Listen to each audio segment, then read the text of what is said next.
Hello, welcome to my channel, I'm glad to see you. And I mean it, I am truly happy to see that my videos are resonating with you guys. So much so that quite recently we reached 100 subscribers. Well, we're actually a bit over that now, but that's beside the point. I always knew which video I wanted to make to celebrate 100 subscribers if we ever got to that point. So here we are. It's a video about a game that's very near and dear to me, Harvest Moon Back to Nature. But before we begin, don't forget to subscribe so that you don't miss any of my future videos. And with that out of the way, let's begin. As a kid in the late 90s, I was in love with video games and the escape they provided. And it was very important to help me navigate through some very tough times, especially during some of the harder moments of my life, like when my parents split up when I was 10. At that time, I would seek comfort in the world of video games, either playing them or reading about them in magazines. And it was in one of those magazines, this one more specifically, that I first heard about Harvest Moon. Have you ever wanted to live in the countryside, very far away from the city? Says the very tiny preview of the game. Yeah, I did. I don't know for sure what I wanted, but I wanted something. Anything that would help me forget about real life for a moment and bring me some much needed joy. So, with the help of Dutch, the local tech-savvy guy, I managed to track down a copy of the game for my very legal and not cheap at all PlayStation. And let me tell you, this game changed my life. There weren't any demons for you to blast with shotguns, or Nazis to burn down with Molotovs, not even crazy scientist plans to foil with genetically enhanced bandicoots. It was just you, trying to make the best out of a broken down farm, trying to bring it back to its former glory after the passing of your granddad. An apt analogy to a kid trying to pick up the pieces of a broken home, doing its best to keep it together. And this game delivers on its promise of a relaxing life on the countryside. There's no urgent goal to accomplish, no enemies to speak of, no pressure at all. Even the end goal of the game, which is to revitalize the farm by the end of year 3, it's so easy to accomplish that the only way to fail is by pure apathy. When you first start the game, the farm is in a state of disrepair. There's weeds, tree branches, stumps and rocks all over the place. And it's your job to make it livable and profitable again. And just like real life, we start by doing it one step at a time. We begin with cleaning up a bit so that we can start growing again. Of course, some of the stumps and large stones are harder to get rid of, but that just means we aren't equipped with the right tools to deal with that yet. So we gotta focus on what we can do for now and worry about that later. And we meet some of the villagers along the way, like the local policeman that is investigating a suspicious man. But it turns out that he's just racially profiling him. Fuck the police coming straight from the underground. A young nigga got it bad cause I'm brown. And after going for a stroll in the mountains, we meet her for the first time. What? Who are you?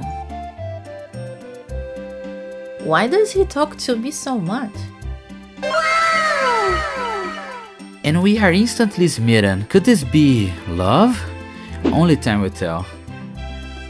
We visit her at her house and meet our future mother-in-law, and just like that we have our own chicken, and are able to sell their eggs for some nice profit and even hatch some of them so that our family can be bigger. Oh, and by the way, if you know who these three are supposed to be, you're a legend. We get a fishing rod from the local fisherman for free and start our addiction to fishing in video games and in real life. For more about that, click this video. We also find out that the supernatural is very much real in this place. How do we know that, you ask? By feeding the local yokai some cucumbers. We also get stronger by sparing the life of the local sentient tree. Just roll with it, alright? And let me ask you something. I used to go up and down this mountain frequently to chop down lumber. And something about this mountain texture right here always freaked me out. Doesn't it look like some sort of demon? Like, this is his eyes? And here's the horns? Do you see it? No? Just me? Okay then. We keep on with our daily tasks, and bit by bit we get stronger, better with our tools. And sooner than we realize, we are able to break some of those large rocks that were taking some valuable soil space in our farm. But life isn't about work, you know? After all work and no play makes Tatsu a do-boy. Here's Johnny. And what better way to let out some steam than to attend some local festivals? And this game is nearly unbeatable in this aspect. There's so many fun events to attend in this game, like watching her dance, for example.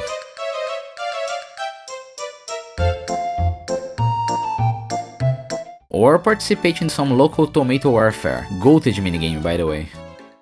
I've been under so much stress lately. I may not be able to stop myself. or the cooking festival. And let me show you my favorite dish. To prepare it, you need an egg, and for cooking utensils, we use the local hot spring. Here's how to prepare our dish. Throw the egg into the hot spring, that's it, you're done. Look at that. Overcooked on the bottom, crispy as fuck, and it looks like Gandhi's flip-flop. What a shame. Wow, that is delicious. Finally, some good fucking food. How about participating in some gambling in the horse race? Maybe some illegal cockfight?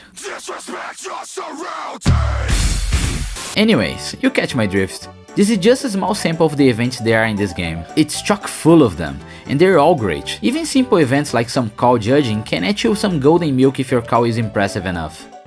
But anyways, back to our duties. Our effort is starting to pay off, and after days of hard work and spelunking, not only we find another power berry, but we also managed to upgrade our watering can. And from this point forward, taking care of our plants get easier than ever. And check this out, not only does yokai actually exist in this town, even the gods are real. We find that out by offering some cucumber to the goddess. And after simping for her with plenty more cucumbers, even she's upset that we don't get the hint that we're just a tier 3 sub in her eyes. So much so that she decides to help out in our quest for love. And one of the things that captivated me playing this game growing up is the random events that would occur every once in a while. While strolling through the village, you will come across some little events, some of which you will have to intervene, and some that are just about the villagers themselves going through their own lives. And some of them even show us that the characters in the game, just like us, are fond of each other. And if your friendship with them grows, you'll see couples forming, meaning that no matter what happens, Kai will not be my friend. Popuri is all mine, back off! And jokes aside, this is one of the things that make this game special. As you keep playing, long after you beat the game, you can actually see the characters getting married and living a full life, just like you. So in case you're split between 2 or more bachelorettes, don't worry, even if you decide you're moving forward with one, the others will find their happiness eventually, and that is very heartwarming in a way. Anyway, back to the topic of random events. One of the events that always struck a chord with me was this one about May. At some point in the game, Bardo will come to your farm and ask for your help to finding her. Seems like she's missing and he's super worried. If we go to the docks at the same night, we find her, by the boat waiting for her mom. Apparently she was abandoned by her mom, and she still hasn't completely realized what happened. You can see why that hit a chord with me, I'm sure. And that chord was A minor! Anyway, back to our duties. We finally have a fully upgraded axe, and with that we can finally get rid of the 3 stumps in our farm. And we can start collecting lumber for future upgrades in our house. We buy a better rucksack for us, make our life much easier now that we can carry more stuff with us. When I was a kid, I believed I'd meet the fairy goddess someday if I stayed here. You can, as long as you sub to her with Twitch Prime. Here. $5 a month! We're now green heart with Popuri and one step closer to her heart. What was it like where you used to live?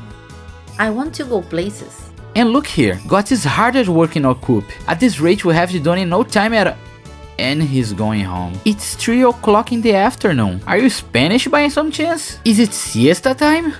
Hard at work, hardly working, am I right, fellas? Get out! Anyways, Popuri gives us an egg. Hello, this is an egg that our handbag laid this morning. Please, take good care of it. And this is something that really bothered me as a kid, because I remember one of the first time we had a heartfelt talk to her. Its name was Pon. I like that chicken very much.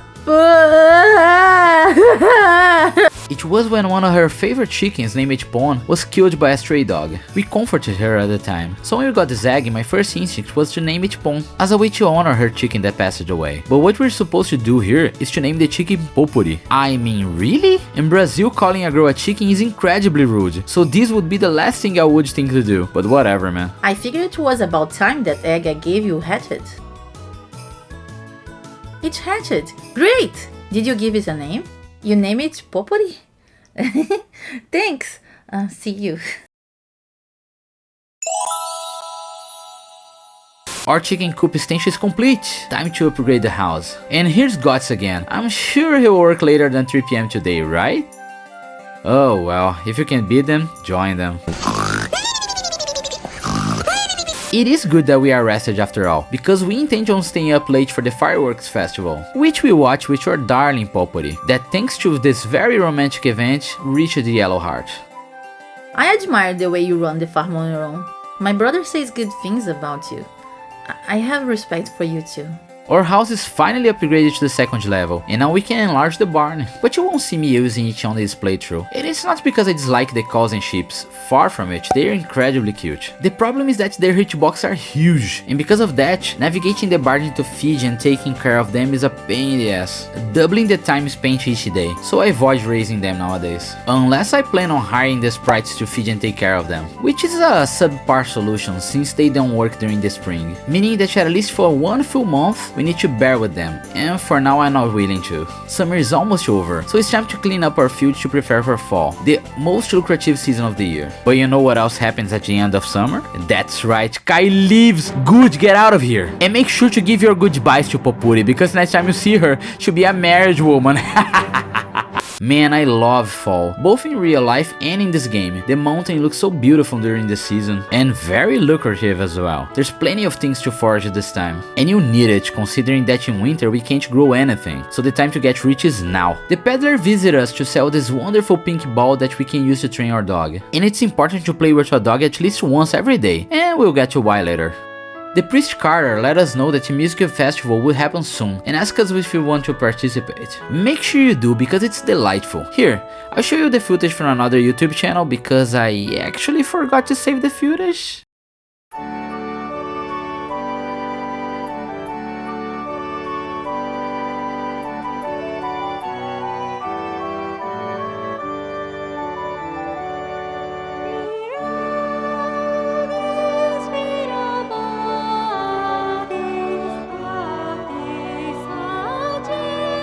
While visiting the church, we find out that Cliff might need to leave the village because he's getting low on cash. We do not want that, because Cliff is the best boy. So we keep that in mind for now, so that we can help him out later. Our barn is ready, so we can finally enlarge our house for the final time, meaning that we'll be soon ready to house a family. Know what that means? That's right, the blue feather is for sale at the supermarket, so it's just a matter of time before we tie the knot with Popuri. And we're almost there. Popuri has an orange heart. What do you think about me, Tatsu? Everybody says I'm immature. What do you think? The time to pop the question is getting closer and closer. Talking about love, the police officer Harris come visit us, asking if we have the time to listen to him. Apparently, he's in love with the winery owner's daughter, Aja. But she has been long gone from the village and he felt like he missed his chance to confess to her. Poor guy. Seems like racial bigotry isn't the only thing in his heart. He can also love.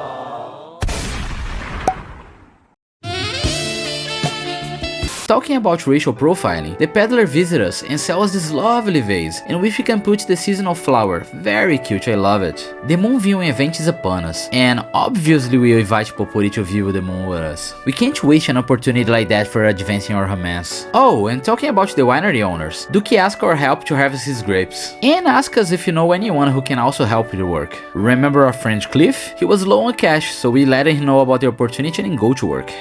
Harvesting the grapes is quite easy when you figure out where they are, but take a while to do so since you need to do it every single day for a week, give or take. But the good thing is that after we are done, Cliff is asked to keep working there all year round, which is great. One very interesting thing about this game is that the NPCs have their own agenda as well, so ignoring Cliff means that he actually leaves the village for good. Or if we advance Popuri and Kai friendship and decide to not pursue a romance with her, she ends up leaving the village with him, hence why we need him as far away from us as possible. Anyway, back to our farm. We raised a bunch of flowers and that was enough for us to get some new neighbors. These lovely bees makes a beehive in our tree, meaning that we now get free honey every single day. And better yet, if we gift it to the local bee guys Louis, we find out that it's a very rare kind of bee, so our honey will sell for even more. Not bad, considering we originally planted those flowers just to impress the local MILF.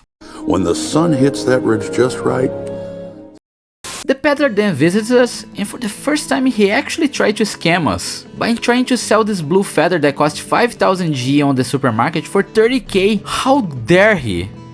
Maybe I misjudged Harris. Anyway, we finally have enough wood to build our hothouse that is entirely made out of glass. Don't ask. And good thing too, because planting pineapple on this hothouse is the best way to ensure that we have a weekly surplus of very expensive pineapples, so we'll never be strapped for cash again. Good timing too, since Popuri is on Hedge Heart. Oh, Tatsu, you always treat me like an adult. I used to like flat guys, but now I think white guys like you are better. Meaning that we are finally able to present her with the blue feather. Really? Alright! I always wanted to wear a wedding dress. She said yes, we are getting married. Look, the wedding day is even on the calendar. We did it, boys. The day is finally here. Friends are gathered to witness the union of Tatsu and Popuri. May they live happily ever after.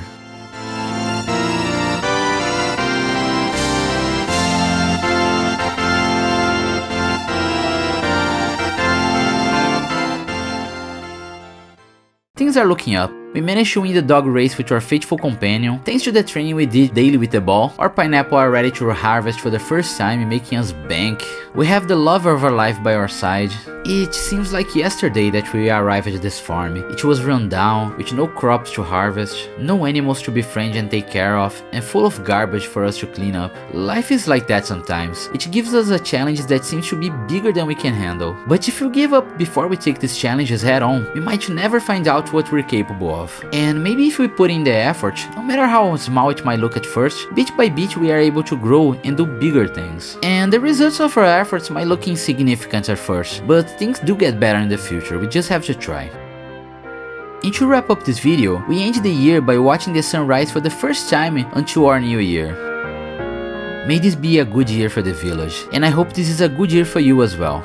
Happy New Year. I hope you can be as happy as I am for having you here watching my video. Thank you very much for 100 subscribers, even though we went a bit over that milestone by now. It is truly an honor to have you all here watching my videos, and I hope I can bring many more like this to you in the future, so make sure to subscribe so you don't miss any of them. That's it for now.